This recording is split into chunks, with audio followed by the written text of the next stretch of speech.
Steering की अगर हम बात करें तो it's unusual D shaped steering wheel, और इसको अगर हम आगे पीछे ऊपर नीचे एडजस्ट करना चाहें तो एडजस्ट हो जाता है मैनुअली। स्टीयरिंग के राइट साइड पे स्टार्ट स्टॉप बटन के नीचे आपको एक पैनल नजर आएगा जिसमें 3 बटन है, एक हेडलाइट एडजस्टमेंट का है, फॉग लैंप्स का है, और नीचे ये ट्रैक्शन कंट्रोल का बटन है, इससे आप इसको ऑन और ऑफ कर सकते हैं। तो यहाँ पे डुअल डिस्प्ले है जी आपका एसी का। एक तो आपको यहाँ पे इंफोटेनमेंट जो स्क्रीन है उसके अंदर भी एसी का डिस्प्ले आ रहा है। It's a single zone climate control, आप यहाँ से अपना टेम्परेचर भी एडजस्ट कर सकते हैं, उसके जो डिफरेंट मोड्स हैं उनको एडजस्ट कर सकते हैं। यहाँ से ना करना चाहें तो इसके हार्ड बटन यहाँ पे एसी के मौजूद हैं, और यहाँ पे आप इसका जो टेम्परेचर है इस नॉब से एडजस्ट कर सकते हैं, इससे इसका फैन स्पीड एडजस्ट कर सकते हैं। तो डुअल कंट्रोल हो गए एसी के, एक आपका ये यूनिट आ गया और एक यहाँ पे आ गया। ये वाला जो एसी का यूनिट है, इसकी जो स्क्रीन है that is tricky for people, old people like me, शायद उनको वो डिस्प्ले इतना अच्छा नजर ना आए, लेकिन यहाँ पे आपको वो पूरा टेम्परेचर ना सिर्फ ये दिखा रहा है कि बल्कि आउटसाइड टेम्परेचर भी दिखा रहा है, और आपके डिफरेंट फंक्शन जो कि स्क्रीन के थ्रू कंट्रोल हो सकते हैं वो भी दिखाएगा। इसके नीचे वायरलेस चार्जर है जहाँ पे अपना फोन आप रख सकते हैं,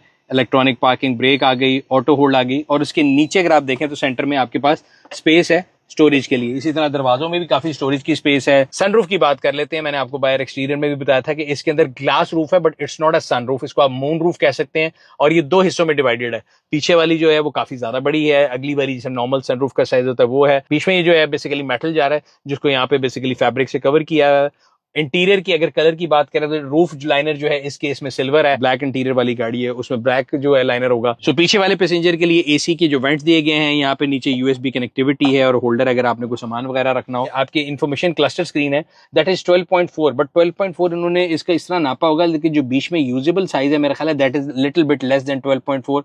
nonetheless it provides all necessary information. ये आपको एक्सटीरियर टेम्परेचर बता रहा है, गाड़ी का गियर बता रहा है, इस टाइम पार्किंग है, गाड़ी स्टार्ट है, रेडी में है, मोड बता रहा है। इस गाड़ी के अंदर 3 ड्राइविंग मोड है, इको, नॉर्मल एंड स्पोर्ट्स। इस टाइम ये स्पोर्ट्स के ऊपर है, आप इसके मोड जो है यहाँ से चेंज कर सकते हैं।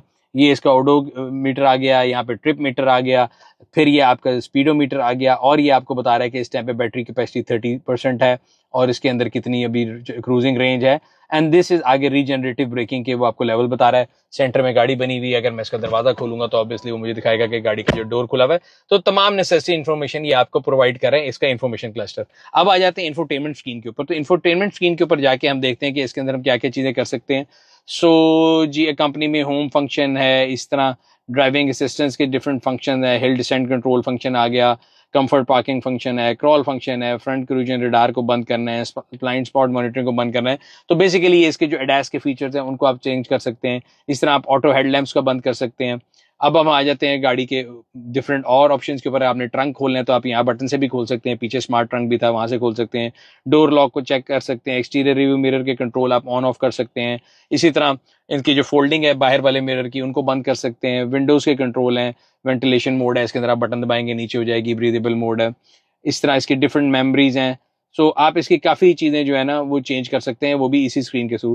फिर ड्राइविंग के अंदर अगर आप आ जाए तो इसके जो मोड मैं आपको बताता था, यहाँ पे standard, economy and sports mode है, स्टैंडर्ड इको के लिहाज से। एनर्जी लेवल जो मैंने आपको बताया कि इसके अंदर रीजनरेटिव ब्रेकिंग है, तो यहाँ पे अभी 3 नजर आ रहा है, इसको हम यहाँ से चेंज करके 2 कर देंगे तो ये 2 हो जाएगा, वो हो जाएगा। स्टीयरिंग के अंदर भी 2 मोड है, स्पोर्ट्स है, कंफर्ट है, उस लिहाज से इसका जो रिस्पॉन्सिवनेस है वो चेंज होगी।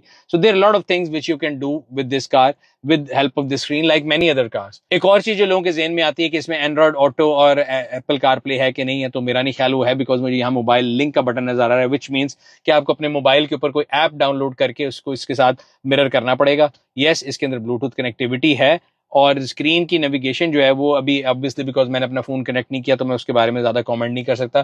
360 कैमरा इसको जो इफेक्टिवनेस है वो थोड़ा देख लेते हैं, आपको दिखा भी देते हैं।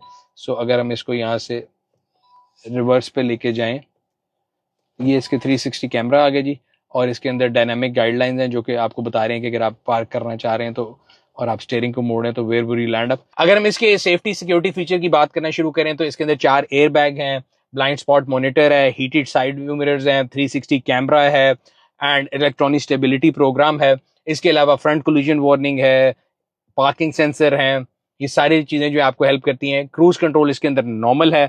एक और चीज जो कि इसके अंदर है वो इसकी हेडलाइट जो है वो अडेप्टिव है, विच मीन्स कि ऑटोमेटिक हेडलाइट भी उनको बोला जाता है कि अगर आगे से ट्रैफिक आ रही है तो वो डिम हो जाएंगी, जब ट्रैफिक हट जाएगी तो वो तेज हो जाएंगी। इसके अलावा TPMS है, टायर प्रेशर मॉनिटरिंग सिस्टम। इसके अलावा जो इसका ये रेयर व्यू मिरर है ये ऑटो डिमिंग है। सो पिछले सीट में एंट्री जो है that is very easy. Yes, कोई बहुत ज्यादा लंबे कद का बंदा हो तो शायद इसकी पीछे से जो है ना कर्व ऐसा आ रहा है कि आपको थोड़ा केयरफुल होना पड़े। मैंने अगली सीट को फुल पीछे किया हुआ है, जिसे बदतमीजी वाला पीछे कहते हैं, तो उसके बावजूद भी देयर इज एम्पल स्पेस। और अगर कोई 6 फुट का आदमी है और वो अगले वाला थोड़ा बेहतर कर लेगा तो yes it will be very decent place. और ये पिछला जो आपका फ्लैट बेड है, इसकी वजह से सेंटर सीट पे भी बैठने के लिए अगर 3 लोग ने सफर करना हो and for a shorter journey तो 3 लोग बड़े आराम से बैठ सकते हैं। लॉन्गर जर्नी पे येस थोड़ा आपको बैग तंग करे इसकी, तो आप 2 लोग पीछे आराम से बैठ सकते हैं। इसमें थोड़ी सी प्रॉब्लमेटिक ये हो सकता है कि जो कलर है ये इतना वाइट है कि हमारे एनवायरनमेंट के लिहाज से अगर आप ये देखें तो इस पर अभी भी मिट्टी आना शुरू हो गई है।